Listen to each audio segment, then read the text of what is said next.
Saludo a nuestro hombre en Nueva York, el buen Jorge Suárez Vélez. Jorge, ¿cómo estás? Muy buenas noches.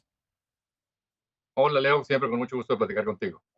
Qué horror es el capitalismo, Jorge. Qué barbaridad. Y no aprendemos a que los malditos banqueros, si no se les regula, acaban haciendo tonterías, ¿o no?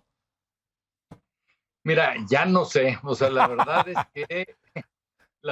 que, o sea, si ves lo que pasó en 2008, o sea, creo que claramente la regulación que se dio en la siguiente década previno que hubiera un problema igual al que se había presentado antes. Claramente los bancos están mejor capitalizados, claramente los stress tests que se hicieron durante la década tuvieron un impacto importante en la capitalización de los bancos grandes.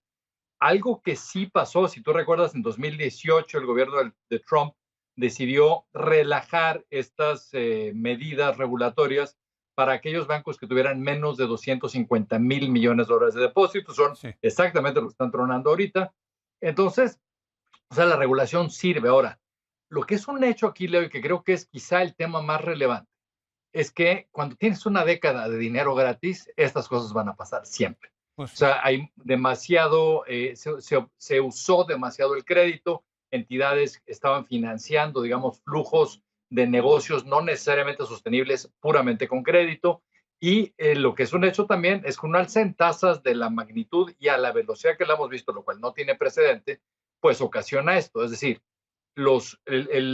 a diferencia de 2008, donde los bancos habían colocado mucho de su capital en hipotecas en un mercado donde se estaba desplomando el precio de los inmuebles, aquí lo que tenemos es bancos que estaban comprando bonos del tesoro. O sea, no hay posibilidad de impago. Lo que sí no estaban cubiertos era ante la posibilidad de que los precios de esos bonos cayeran fuertemente como respuesta al alza tan rápida en tasas, y que pues de repente si les sacaban dinero los depositantes, pues iban a tener que salir a vender esos bonos con pérdidas enormes. Y pues lo que le acabó pasando a Silicon Valley Bank fue precisamente eso. De repente traía un boquete de 2.800 millones de dólares y 93% de los depósitos que tenía en sus libros no estaban garantizados, eran superiores a 250 mil dólares. Entonces, pues sí fue un problemón y claro que hay riesgo de contagio. Y ahora tenemos un problema donde no sabemos cuántos bancos de ese tamaño podrían tener situaciones similares. Ahora ya entró el gobierno de Estados Unidos al rescate de los bancos medianos, chicos y medianos. En Suiza, pues tuvo también que entrar el gobierno suizo y yo creo que le hicieron manita de puerco a UBS para comprar Credit Suisse.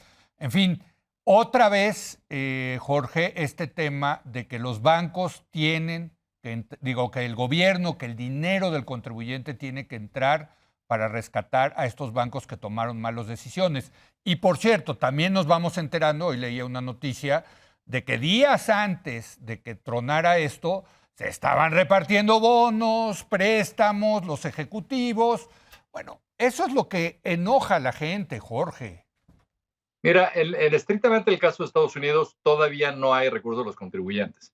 O sea, lo que hasta ahora se ha puesto ahí o sea, lo que el gobierno de Estados Unidos hizo es decirle a los bancos, a ver, en vez de que salgas a vender esos bonos con Sí, pérdida, ¿no? Y sí, aquí explico muy rápido por qué la pérdida. sí, O sea, imagínate que tú tienes hoy un bono a sí, 10 años del Tesoro de Estados Unidos que te pagaron una tasa del 1. sí, Y sí, sabes que cada año te va a pagar $1, digamos, sí, por sí, los sí, 100 que cuesta el bono. Si un año, dentro de un año, sale un nuevo bono a 10 años que te paga el 4, sí, claro. pues el que te compre el bono de hoy sabe que está dejando de cobrar 3 en Tres, 10 años. sí, Entonces claro. vas a tener que venderlo mucho más abajo de El 100 para precio. compensarle. Entonces, bueno, lo que dijo el gobierno de Estados Unidos es, a ver, para que no tengas que salir a vender con pérdida, dado que ese bono va a redimir a 100 y claro que lo va a pagar el Tesoro, Ujú. entonces dámelo a mí, úsalo como colateral y yo te presto la lana para que tú puedas pagar a los depositantes. Hasta ahí no hay dinero a los contribuyentes. Lo siguiente que tenemos, como sabes, en Estados Unidos el Federal Deposit Insurance Corporation Sí, cubre cuentas por ahorrante, no por cuenta. sí, Mucha sí, gente me ha hablado, yo tengo una cuenta de cheques y una de ahorro, entonces sí, son sí, no, 500, no, no no, no. 250, Ujú. pero cubre 250. 250 Lo mil que dólares ujú, $250,000 ujú, por por cuenta ahorro, sí. viente, Ujú. ¿no? La bronca aquí que estamos viendo es que algún banco como Silicon Valley Bank tenía cuentas enormes. Por ejemplo, Roku, la empresa esta de streaming, Sí. tenía depositados $500 millones en el banco. O sea, Ujú. claramente estaba arriba de los 250 Sí, mil. sí. Entonces, sí hay bancos donde tienes un porcentaje altísimo de bonos no asegurados. Ahora, si en el momento en que este FDIC se quedara sin recursos porque se los coman todos estos depositantes a los que tienes que cubrir, lo que ya también se dijo es que los que recapitalizarán ese fideicomiso serán los propios bancos. Y ahí también es muy importante, si viste lo que pasó en First Republic, Sí, sí. hubo 11 bancos, los más grandes, que entre los 11 le Le metieron metieron. 30 mil millones de dólares de depósitos no asegurados, un poco para mandar la señal, oye, aquí nosotros somos los que estamos Están haciendo tomando el fuerte, no riesgo. es el gobierno. Ahora, hay un tema político muy importante, porque hay elecciones el año que entra, y lo último que Biden quiere es que diga, mira, hizo otro rescate como el de Obama, Claro. el cual sí fue contra los contribuyentes, y eso evidentemente sería políticamente desastroso. Y lo que decías de lo que hicieron los ejecutivos, quizás lo más cuestionable que hicieron los directivos de Silicon Valley Bank es salieron a vender sus acciones Sí, del banco, viendo que eso sí debería estar penadísimo y deberían de sí. meterse en un broncón por haber. Totalmente. Bueno, pero vámonos, digamos, esa es la situación que estamos viviendo. Lo que nos preocupa aquí en México, querido Jorge, es si va a haber contagio hacia bancos más grandes en Estados Unidos y probablemente, desde luego, a México. Y si esto va a tener también efectos sobre una economía que se está desacelerando. ¿Cómo ves tú? Lo primero no, lo segundo sí. O sea, A yo ver. creo que lo que sabemos es que dado que los bancos más grandes sí tuvieron que pasar todos sus stress tests, etcétera, a diferencia de 2008 están muy bien capitalizados.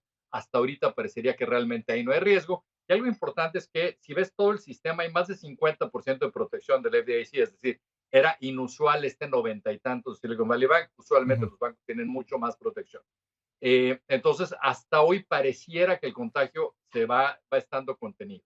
Ahora, lo que es un hecho aquí, Leo, es que hay un problemón, porque en Estados Unidos hay 4.700 bancos pequeños y medianos. Entonces, el problema aquí es qué pasa cuando de repente, particularmente los bancos chicos y medianos, pierden depósitos porque la gente piensa que está más cubierta en los bancos grandes. Ujú. O lo que seguramente va a pasar también es que en general vamos a ver que los procesos de crédito van a volverse mucho más complicados o ver menos disponibilidad, se van a encarecer los costos del crédito y esto sí le va a meter un freno a la economía. Ujú. En estricto sentido, lo que veíamos a la Reserva Federal haciendo era subir tasas precisamente para enfriar la economía. Bueno, pues esta crisis también la va a enfriar. La gran pregunta es, ¿va a seguir subiendo toda la Reserva Federal o no? Yo creo que sí, yo creo que probablemente mañana anunciarán un cuarto de punto. Si optan por una pausa subiendo tasas, creo que eso puede interpretarse como que la inflación va a estar presente por más tiempo y eso puede ser en cierta forma también una mala noticia. Están entre la espada y la pared, claramente saben que tienen que meter el freno por la inflación y por el otro lado saben que al subir tasas pueden generarle más hoyos al sistema bancario. Entonces, pues no está para nada fácil la decisión que tiene que tomar. Jorge, déjame ir al tema de México. ¿Cómo ves México? Aquí han sido muy enfáticos los banqueros, decir que los bancos están bien capitalizados. Entiendo que sí, ese es el caso. Pero más allá del sistema bancario mexicano, ¿esto cómo va a afectar, digamos, a la gente que nos está viendo, que lo que le interesa, como te digo, es la economía mexicana? Yo creo que algo que hay que ver que es muy diferente de la economía de México y de Estados Unidos es que, como te dije al principio, un problema que estamos viendo en Estados Unidos es lo que pasa cuando tienes tasas de cero o cercanas a cero durante una década. Esto no ocurrió en México. O sea, en México siempre tuviste tasas más Sí. altas y el costo del crédito en México tradicionalmente ha sido mucho más alto también. Tampoco es una economía donde tengas este monto de crédito como gasolina, digamos, de la economía, como sí es el caso de Estados Unidos. Y en efecto, los bancos también capitalizados. Y lo otro que también es un hecho en México es que los banqueros están mucho más acostumbrados a estos vaivenes de tasas y Ujú. inflación, etcétera, pues porque hemos vivido con eso mucho más tiempo que Estados Claro. Unidos. Entonces, por ese lado, creo que no hay razón para preocuparse por ahora. Lo que sí nos puede afectar es que la probabilidad de una recesión en Estados Unidos aumentó. Todo este deseo de un aterrizaje suave se ve cada vez más complicado. Estaba viendo análisis de muchos bancos y la mayoría creen que la probabilidad de una recesión hacia finales de este año anda por ahí ya como el 40%, algunos dicen que incluso más. Entonces, esto puede ser complicado en el caso de México, puede reducir la demanda por nuestras exportaciones, puede reducir los montos de remesas que estamos recibiendo, puede reducir los precios del petróleo. Esto podría reducir los flujos de dólares que recibimos y no que nos generaría una devaluación como las que conocemos, pero probablemente sí podría debilitar un poco más el tipo de cambio, ¿no? Que pues ha estado el superpeso obviamente muy fuerte. Claro. Pero ciertamente a nivel internacional lo mismo. O sea, los pronósticos de recesión en Europa también están sobre la mesa. Entonces yo creo que, y si consideras que el año que entra es año político, tanto en México como en Estados Unidos, Claro. eso también hace más incierto el panorama.